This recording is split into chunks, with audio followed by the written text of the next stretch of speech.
Back. We are back live on the Tackle Talk Tuesdays. We had a bit of an off week last week because we were in Exmouth, so forgive me. But the whole point of 2 days, I guess, live is to address some pretty exciting upcoming stuff. Now, I'll wait a little bit until we get a few people tuning into the live to get cracking on the exciting stuff. But essentially what we will be recapping today is our whole trip to Exmouth, how the fishing went, what we got up to, as well as a bit of an appearance or a meet and greet if you like. Now, let's get started. The exciting thing coming, guys, the 20th of this month in Perth, Tackle West in Osborne Park is doing a meet and greet. We are going to be attending, so you're going to be able to come down and have a yarn to us about anything you want, fishing, penn, whatever you like.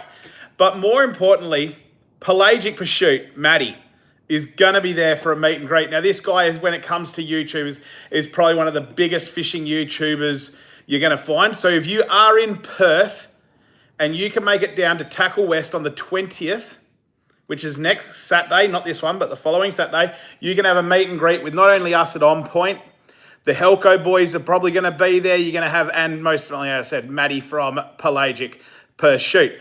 West Side Fishing said hi. How you going, West Side? Good to have you on board so early in the live. There's a lot to cover today. It's going to be bloody huge.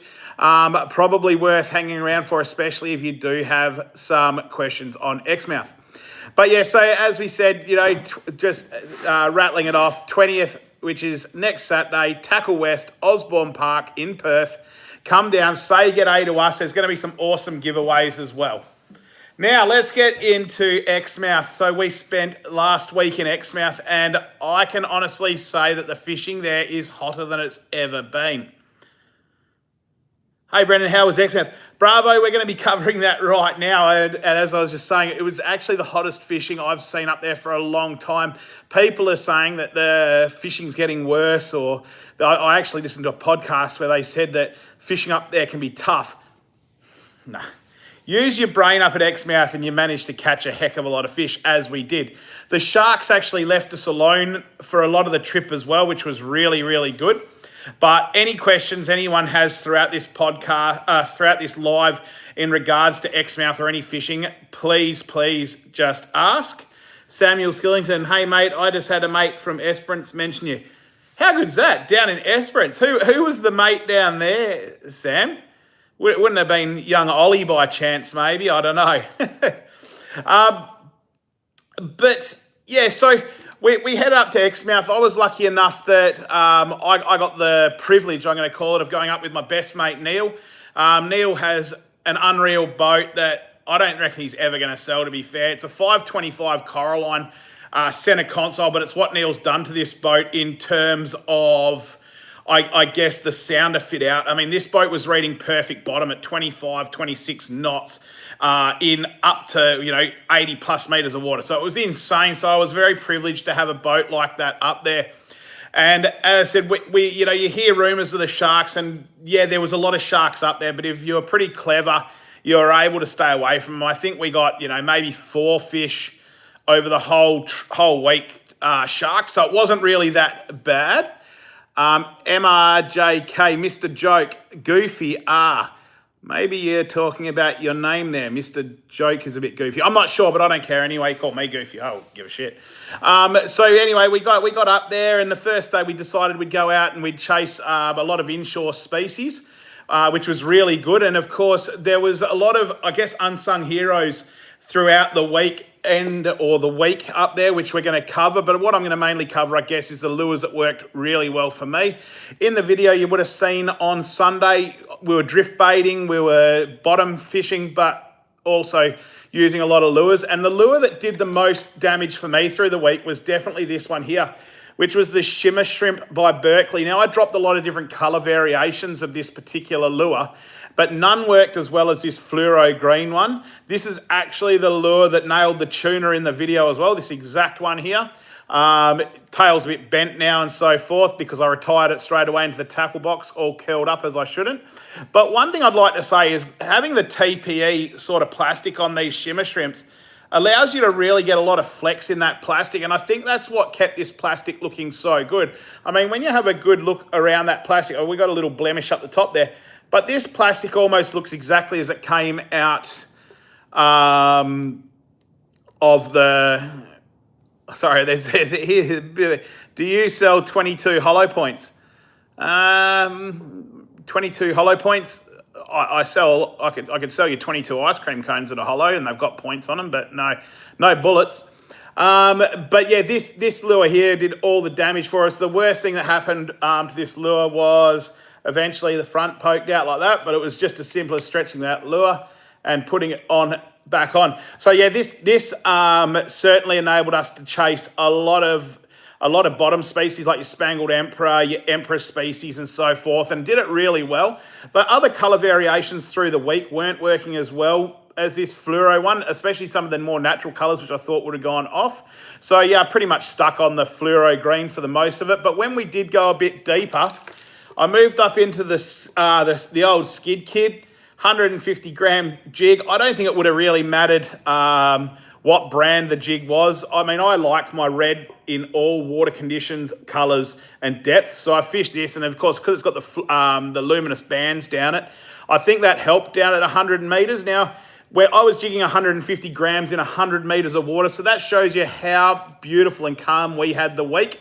It was fantastic.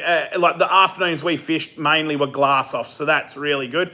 But I mean, as you can see there, that's the exact lure I fished. I never actually lost this lure or lost any jigs at all for the week.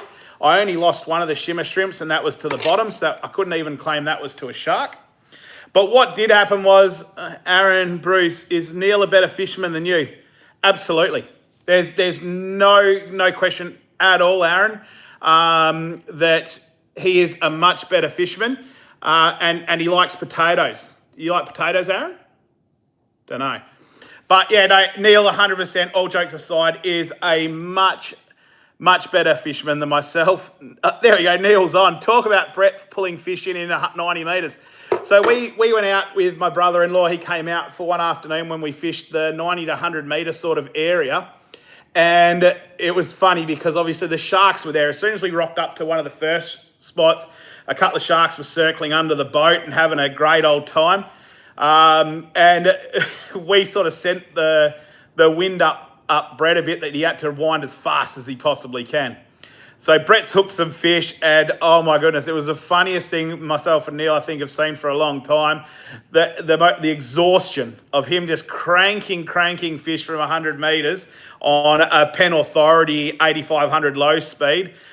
He was just, yeah, it was absolutely hilarious, actually. He'd get it to the top and he'd tell us, I'm not fishing, I'm sitting the next drift out. He'd had enough. So given that we were having a problem with sharks, and this is probably a bit that Neil probably wasn't referring to me talking about, but I will. We told Brett that he was on shark duties. Now, what's shark duties? We got Brett to throw a pilchard out the side, hook one of the sharks, and what that did was that kept the other sharks entertained chasing their mate around, while myself and Neil got a couple of good fish to the boat. But the joke wasn't just on Neil, the joke was also on me, because I decided that I would go hard on a fish that I had. I was fishing a Penn Torque 40 on a PE 4 to 6 jig rod, and I went a little bit hard, and that exploded in my hands, like completely exploded straight away. Angler error completely, certainly not the rod's problem. But what that meant was that I now no longer had a heavier PE sort of rod for that session.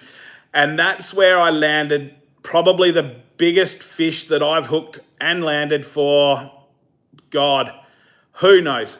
Who knows how long it's been? But it was on this, because this was the only combo I had. This is a Penn Fathom 2 10. A tiny little 10 lever drag. And said hi. How you going there, Nick? Good to have you on board. But yeah, so we dropped this down here. I was hoping I'd just get some small emperor. We'd got into some emperor gold band as well, which was really, really good. Sam, do I suggest using squid jigs to catch snapper? Oh, absolutely, mate. Assist hooks off the front. Go nuts. Knock yourself out. Bravo one, did I use the Aeroo Pro? I'll get to that later on, and I'm going to tell you why we did not use the Aeroo Pro. I'll tell you why. It's probably not going to be what you think, though, but yeah, we'll get to that. So anyway, I dropped this down. So this is PE2 line on this particular reel. Was down. It was on a PE2 to 4 rod, and straight away, hook up on the cod. The bloody cod. If you go over to our Instagram or our Facebook, you'll see the cod that we caught on this. It was an absolute monster. I don't know the weight. I don't know the length. But I couldn't lift it by myself. There was not a hope in hell that I was lifting it. So for that to come up on a little tiny 10 size lever drag was a true testament to how strong this little bloody reel is. And this reel here is 3 odd years old now, never been serviced. So, you know, probably shouldn't have been doing what it did. Nick, hello, brother. I'm from South Africa. Stop killing the fishes. It's bad. Yeah, it's really bad to kill fish until they enter the fry pan there, Nick. And then it's absolutely terrific. Edibles are good, mate. We do release a lot, though, Nick. We release pretty much all our trophy-sized fish get released. We fish to, I guess, we don't fish to fill a freezer, if you wish. We fish to eat fresh, and that's about it. I sound British. Oh, mate, I've been told a lot worse. Trust me, I've been told a lot worse. You know, it could be worse. I could sound Welsh, but I don't. So anyway, that's how we sort of went out into the deep water. We did go out to the Miriam Islands to start looking for some GTs and work it out. And I can very quickly see, guys, if you're a GT fisherman, how that could become a very addictive way of fishing. Super shallow water, super clear flats. Unbelievable. We did manage to spook a really big G that came screaming in out of nowhere. We put a lure past him, but as soon as that lure went over the top of his head, he just absolutely hightailed it out. So what he was doing, who knows? But apart from that, it was fairly uneventful until we put on the small stick baits, where Neil managed to bang a small queenie. And I think I got a couple of small emperor and whatnot. But the good thing about the week was there was bugger all Charlie caught. And that is pretty exciting. Now, probably the fish of the trip for myself was definitely going to be that tuna that smashed the plastic boat side in the video that I released on Sunday. Bravo, did you throw any Molossi lures around? I threw a lot of Molossi medals, mate. Yeah, threw a lot of Molossi medals and got some reasonable fish on them, but that wasn't really the main focus. I guess we were throwing a lot of stick baits around. I was pretty addicted to throwing that Megabass Flapper and the Sea Falcon 200 around. So yeah, I was pretty stuck on those. Probably should have thrown some big medals around. It might have helped. Neil, until the Charlie caught spot.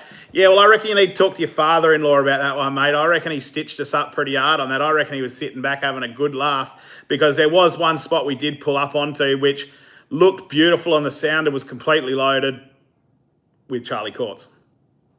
But we moved on from that pretty quick. Now, as you've seen on the main DP, there is a big golden. And that was Neil's last fish of the trip and an absolute belter. And it was probably my favourite fish to watch get caught. Why? Not necessarily due to the quality, although it's a huge and good quality golden, no doubt. But it was the fact that we saw the fish come in as a 3-fish pack onto Neil's Garmin Echo Sounder. We watched it, and when we both turned to each other straight away and said one of the rods is going to go, like it was going to happen. And then bang, like clockwork, Neil's floater rig went straight off. And after a short tussle, he had that beautiful golden on board. So it was an absolute marvellous fish. And yeah, a magic fish to end the trip on, I guess. Much better than ending the trip on a Charlie Court, I suppose. The tuna themselves, though, over the week, water was still a bit cold, sitting at sort of mid 21s. As we got out deeper, it got up. It got into a lot bluer water, but in the Gulf, it was still pretty cold. The tuna were chasing bait fish that, mustn't have been much bigger than 5 centimetres long. They were very, very small bait fish. So didn't really pay too much attention to the tuna, I guess. Purely because they were jelly beans as well. I mean, the ones we saw jumping, the majority of them were probably only about 1 kilo. We did see some bigger ones jumping. The boys put some lures in, but nothing really happened. The cobia was still quiet. We saw a lot of manta rays getting around. There were a heap of manta rays just outside the marina entrance, which the boys put lures on. Jew, hey man, how's it going? I'm doing great. Is the Abu Garcia Max X better bait caster any good? Gee, it's not a bad bait caster. It's certainly not a bait caster you're going to belt the shit out of and chase trophy fish on. But it's a bait caster that's going to do a great job. And if you're learning to use a bait caster and you still can't work out whether you really want to dive into the big wide world of bait casters, fantastic option. I mean, don't get me wrong. If you play the big trophy fish right, the Max will do it all day. However, there are some other Abu bait casters that are out at the moment that are unbelievable, probably the best on the market. So maybe look into those if you're really keen on getting into it. But yeah, so to have the manta rays cruising around was pretty good. As I said, we put some lures around them. Thoughts on Exmouth Golf Marine Park? Well, mate, it's only a marine park if the rangers or the fisheries are around. So yeah, what marine park? No, just joking. The new marine park that they're proposing, who knows? I think the more we kick up a shit about everything, and the more that we kick up a song and dance, probably the harder they're going to go and block a lot more of us out. So I don't really have a huge say on it, nor am I going to have a huge say on it. We proved while we're up there with a good skipper like Neil was that regardless of what they do, if you've got a good skipper, you're going to find fish. Okay, so yeah, look, whatever, lock us out of parts of it. We'll just go somewhere else and find more fish. So whatever. Awesome fishing man. Good morning from the UK. Mate, awesome to have you tuning in from the UK. How you going? Someone actually just said I sounded British. But I don't know. I don't believe that. I think I've got a fair bit of skip in my voice. Dimka, I'm sorry, mate. That's not written in any dialect that I can read. I'm not being rude, mate, but I am very, very single. Single language. I don't understand other languages, and I was a dumbass in school that didn't want to learn anymore. So yeah, sorry about that, mate. If you can write it in English, that'd be great. But so we've covered the manta rays. Awesome fishing man just subbed to you, buddy. Thanks very much, mate. Appreciate that. A UK subscriber is absolutely sensational. And what I should just quickly say, while I have got 30 odd people on live at the moment, is I do need to thank you guys as as followers or people that like tuning into these lives, especially if you've subscribed. If you've subscribed, you just do me a world of favour. I mean, it doesn't cost you guys anything. It doesn't earn me any money or anything like that, but what it does tell me is that you guys are enjoying the content that I'm putting out, which is far more valuable than any monetary value, and for 10 seconds of your time. So if you haven't subscribed and you're one of those 30, hit the subscribe button now. Should be just there somewhere, I don't know. I'd really appreciate it. We went onto the Bundegi Flats. We didn't get any land-based fishing done this trip. It was all on the boat. Neil, shout out Grumpy Graham. Graham. For those who don't know Graham, which is probably all of yous, he's actually a bloody ripper bloke. Although Neil was telling me some stories how Graham's really good at not dropping fish. And I say not dropping fish.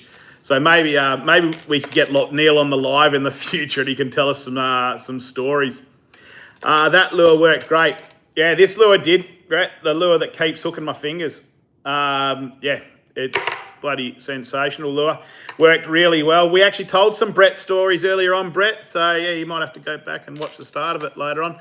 But we were talking about how you had an absolute blast reeling up fish from the 100-metre mark, and then you got on shark duties. Just a little recap.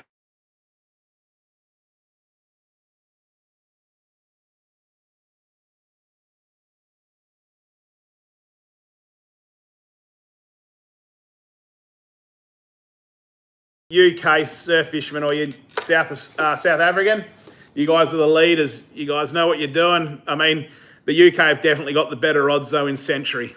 I'll say that. Century rods are much better than any South African rod that I have used, and I've used a lot of them. Bravo, one more aeroo videos, please. Yeah, absolutely. That's something we're definitely looking to get more into. Bravo, as you guys know, aeroo look after the channel really, really well, actually. So thanks to the guys down there. But it's so weather dependent and really time dependent with me. I still do work a full-time job. So when the weather's good, I can't just pack up and go fishing. It'd be nice. So yeah, I mean, so we didn't do any land-based fishing. We did suss out a few new spots and whatnot. But yeah, that really sums up a week in Exmouth. We were lucky enough to stay on the canals for that week, which was great. We could fish straight down the front of the house, but I generally found that I was so buggered after a day that, yeah, I mean, sleeping was probably more on the priority list than chasing brim in the canals. But yeah, I mean, that pretty much wrapped up a week in Exmouth. The 4 days, I mean, we essentially had 4.5 days to do stuff up there. So if you're thinking of going up, don't do that. Start longer, 2 weeks. You need it. Take a good boat, take a good skipper, and have heaps of fun because, as I said, if you can't find fish in Exmouth, I don't know where you might be able to find fish because that place, as I said, is red hot. There's probably going to be guys that are going to debate that with me, tell me that I'm full of shit, whatever. But look, in the 22 years now that I've been fishing Exmouth, I've never had a blank trip. So, look, pretty good. How did that tuna serve up? Look, really good, Bravo. It was bled straight away. It was looked after very, very well and packed with ice immediately. I know it's not a yellowfin. I know there's, you know, a lot better tuna around, but I'm telling you, a good longtail tastes absolutely wild. I think even Neil was a bit surprised with how good that longtail really tasted. I cooked a little bit up on the barbecue, nice and basic, no frills, and it was just great. Brett, best place I've ever fished. I agree with you, Brett. It is the best place to fish. I don't know a place where no matter where the wind's coming from, unless it's blowing straight north, you can always fish. You know, it doesn't matter because you've got both sides of the Gulf, and then you've got Lighthouse Bay, which is an absolute ripper spot as well, which is probably a spot I was pretty upset that I didn't get to fish. And I guess that comes down to why didn't we fish the aeroo? We heard of a couple of drones just randomly going spastic up there and dropping in the water, and these weren't aeroo drones before anyone starts having a bit of a shit piss pull. They were both splash drones, and they were flying perfectly. These guys were pretty good pilots, and then all of a sudden they're in the water. So I came up with a theory that I reckon that that the submarine base there might try and scramble, I guess, signals like that from a safety perspective for them, and so they bloody should. And I reckon that might be why some drones were taking a dive. So I simply wasn't confident enough to put my drone up in the sky where there were so many unknowns, and I didn't have an idea whether or not my drone was coming home. Would we have caught fish? Oh my goodness, absolutely. Lighthouse Bay especially, if you can fly some drones around in there and you can just put your baits out a couple of 100 metres to 500 metres, you are going to be hanging on and having the absolute time of your life. So that's really good. So that's why we didn't fish with the drone at all, which is fine. But yeah, well, it's all good. Tips on getting your trailer ready to go on tips. Do you know Neil, do you, Sam? Just a question Brett asked Neil. Honestly, Sam, you must know Neil. I can almost guarantee you do. My biggest tip, Sam, would be check those wheel nuts. I reckon. Shit. Yeah, that's awesome. Essentially, the story behind this one is, and this is one to learn, guys, is probably the guy that looks after the trailer the most out of anyone I know and has every possible precaution covered, and lucky he did, is Neil. And on the highway, for some reason, one of the wheels let go and absolutely skipped. It was gone, which dropped the trailer straight on the deck. What? Neil, I can confirm checking wheel nuts is what we're talking about. Look, we don't know what exactly happened. However, all the studs on the hub snapped. right, and sent the wheel tracking. Dropped the boat or the trailer on the deck. Lucky it was a top trailer. Like the trailer is built like a brick shit house, which is really good. So it meant that the boat stayed on. And there's another one. Make sure you tie down your boats, guys, because if Neil hadn't had his boat tied down, there was a possibility that was across the highway, which wouldn't have been great. Ace of Spades, give me your best American accent. Not a chance, mate. I would get flagged for racism immediately, and I am simply not interested in that, as well as I have many American friends that I don't want to upset. It would honestly just look like a piss pool. So anyway, trailer's on the deck, but because Neil carries spares, he had a spare hub, spare wheel ready to go. Bang, on it went, and off he went to Carnarvon. Lucky enough, I was already in Carnarvon, so I was able to quickly shoot down to the local Repco to find a multi-fit rim for him because the other rim was completely shagged. But we had a bit of problem finding the hub. So we needed Ford stub pattern on a Ford hub pattern. So Ford to Ford, if you wish. Mate, try finding one of them in a country town. It's all Ford stud patterns on Holden hub. So yeah, absolutely weird combination, but with a bit of door knocking, which is exactly what I did. I just started door knocking at 3:30 in the afternoon. I managed to find some old guys who actually had one lying around, which was really good. And we managed to have that as a spare for the rest of the trip with no more mishaps. But certainly trailer maintenance on these long trips, guys, is paramount. You need to not double check everything. Don't double check, it's silly. Triple check. Because triple checking or just doing a simple walk around can really save a lot of problems. I'm the laziest guy when it comes to carrying spares. My trailer does not have a spare wheel. It does not have a spare hub.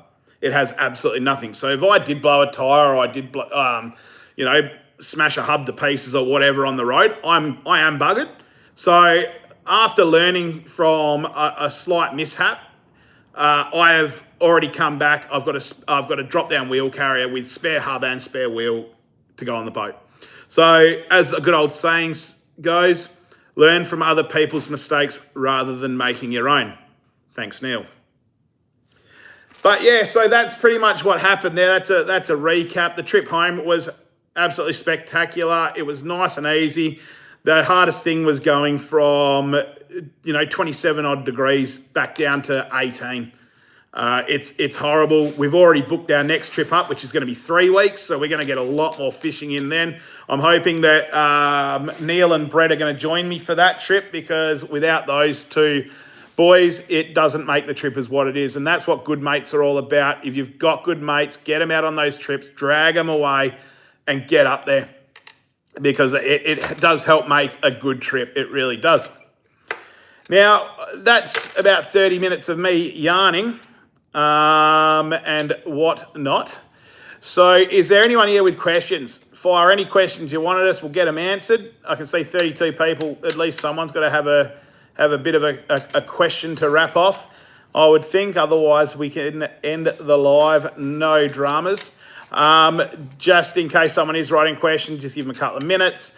But yeah, as I said, 20th of this month, get down to Tackle West, Osborne Park, meet and greet. Come in, ask me any questions you want. Tell me I'm an idiot. I don't care. Just come down and interact. It'd be fun. But yeah, Maddie from Pelagic Pursuit is going to be down there at Tackle West. A fishing YouTuber that is well over the 100 subscriber mark, fishes with guys like Brooksy and Briggsy and all that kind of stuff. So, he's very well known in the fishing circle, and certainly someone that would be cool to have a yarn with. And I know that I'm looking forward to having a yarn with Matt myself. Not to mention with all the other boys as well down there, like Luke and Troy and so forth. And it's going to be great to have a yarn. But there we go, guys. There's the recap on Exmouth. Thanks for tuning in today. Absolutely awesome. Yeah, as I said, I'll definitely be stocking up on these, the shimmer shrimps in that exact colour again before I go away, because they were just such a standout winner, that lure. It was absolutely spectacular. But anyway, guys, thanks for tuning in. Been fantastic. We'll see you next Tuesday. We have got an upload coming on Saturday as well, so get ready for that one there. And yeah, we'll catch you on the next live. See you later.